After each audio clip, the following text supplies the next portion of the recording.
বন্ধুরা, রোশনাই ধারাবাহিকের আগামী পর্বে দেখানো হবে বিচারকগণ রৌদ্রপ্রতাপকে বলে আমাদের কিছুটা সময় দিন। আমরা নিজেদের মধ্যে আলোচনা করে দেখছি রোশনাই পরবর্তী রাউন্ডে যেতে পারবে কিনা।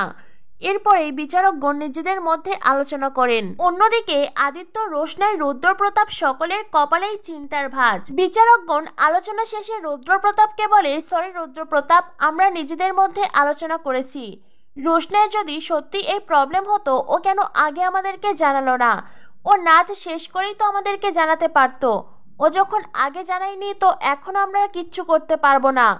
রুদ্রপ্রতাপ হাত জোর করে বারবার করে অনুরোধ করতে থাকে, প্লিজ মাইকেল, রোহিত, কোয়েনি ম্যাম, প্লিজ আপনারা রোশনাইকে আর একটি সুযোগ দিন। রোশনাই ভীষণ ট্যালেন্টেড, আর ওর সাথে যে দুর্ঘটনা বা যে পরিকল্পিত ষড়যন্ত্র ঘটে গেছে তার জন্য রোশনাইয়ের একটা সুযোগ প্রাপ্য। প্লিজ ওকে একটা সুযোগ দিন। রঞ্জন প্রসাদ বলে, বা রুদ্রপ্রতাপ, বা রোশনাই যদি একটা সুযোগ পায়, তাহলে আমার যে সকল স্টুডেন্ট কোয়ালিফাই হয়নি তাদেরও তো একটা সুযোগ প্রাপ্য, তাই না?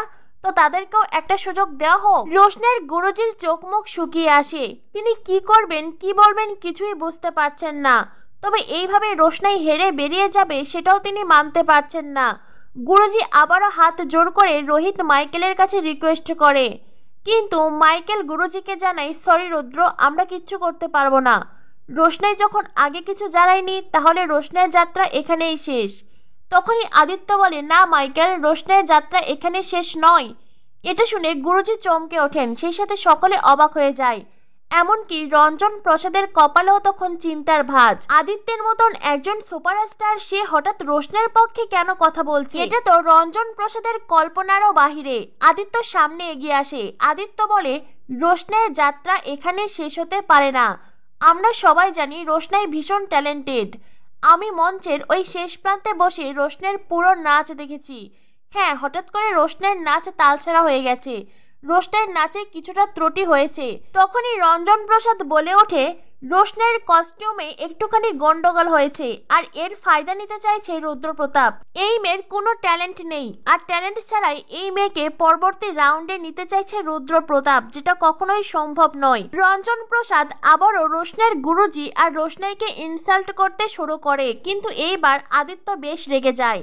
আদিত্য বলে, আমাকে আমার পুরো কথা শেষ করতে দিন রঞ্জন প্রসাদ জি। এই বলে আদিত্য রঞ্জন প্রসাদের দিকে কটমট দৃষ্টিতে তাকায়, আর সেটা রুদ্রপ্রতাপ, রোশনাই দুজনেই নোটিস করে।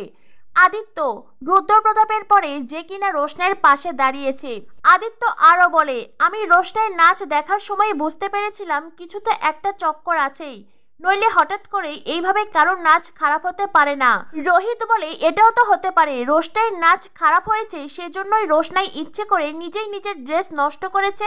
আদিত্য বলে, এই ইন্ডাস্ট্রিতে এতদিন ধরে আছি, কিছু তো অভিজ্ঞতা হয়েছে, তাই না?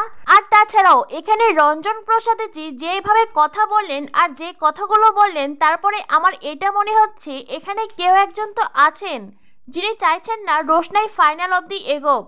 তাই আমার মনে হয় রোশনাইকে আরো একবার সুযোগ দেওয়া উচিত। রোশনাই আপনাদের সামনে আরো একবার নাচ করুক, তারপরেই আপনারা ঠিক করবেন রোশনাই পরবর্তী রাউন্ডে যাবে কিনা। বিচারকগণ তখন নিজেদের মধ্যে আবারও আলোচনা করেন। কোয়েনি বলে, আদিত্য কাপুরের মতন একজন সুপারস্টার জাতীয় চ্যানেলে দাঁড়িয়ে এত বড় একটা কথা বললেন, আমাদের তো ওনাদের কথাকে গুরুত্ব দেওয়া উচিত। রোহিত বলে, কিন্তু আমাদের কথার কি কোনো মূল্য নেই? আমরা তো আমাদের সিদ্ধান্ত সবাইকে জানিয়ে দিয়েছি, তার কি হবে? মাইকেল বলে, হতেও তো পারে এটা ইচ্ছাকৃত, রোশনাইকে কেউ ফাঁসাতে চেয়েছে। কোয়েনি বলে, হতে পারে রোশনাইয়ের বিরুদ্ধে কেউ ষড়যন্ত্র করেছে, আবার হতে পারে এইটা কোনো অ্যাক্সিডেন্ট। কিন্তু আমরা এইভাবে আর কত সময় অপেক্ষা করব? এইভাবে চললে তো আমরা কোনো সিদ্ধান্তই নিতে পারবো না। এরপরে বিচারক গণেশে সবার উদ্দেশ্যে বলেন, আমরা সিদ্ধান্ত নিয়েছি, আমরা সিসিটিভি ফুটেজ দেখব, আর তারপরেই আমরা আমাদের সিদ্ধান্ত জানাবো। এই কথা শুনে রোশনাই আর রুদ্রপ্রতাপের মুখে হাসি ফুটে ওঠে, কারণ রোশনাই আর রুদ্রপ্রতাপ বেশ ভালোভাবেই জানে রোশনাইয়ের বিরুদ্ধে গভীর ষড়যন্ত্র করা হয়েছিল। তাই সিসিটিভি ফুটেজ সামনে এলেই রোশনাই ন্যায় বিচার পাবে। অন্যদিকে গুরুজি আর তার ছাত্রীর কপালে চিন্তার ভাঁজ। এইবার বুঝে তারা ধরা পড়ে যাবে। বিচারকগণ আদিত্যকে বলে, আদিত্য, আমাদের এই সিদ্ধান্ত আপনার কেমন লেগেছে? আদিত্য বলে, হ্যাঁ, সব সত্যি সামনে আসার পরে যদি আপনাদের মনে হয় রোশনাইকে দ্বিতীয় সুযোগ দেওয়া উচিত, তাহলে আপনারা সেই সিদ্ধান্তই নেবেন। রুদ্র, তুমি কি বলছো? গুরুজি বলে, জাজেসদের এই সিদ্ধান্ত আমার খুব ভালো লেগেছে, আমিও সেটাই চাই, সিসিটিভি ফুটেজ দেখা হোক।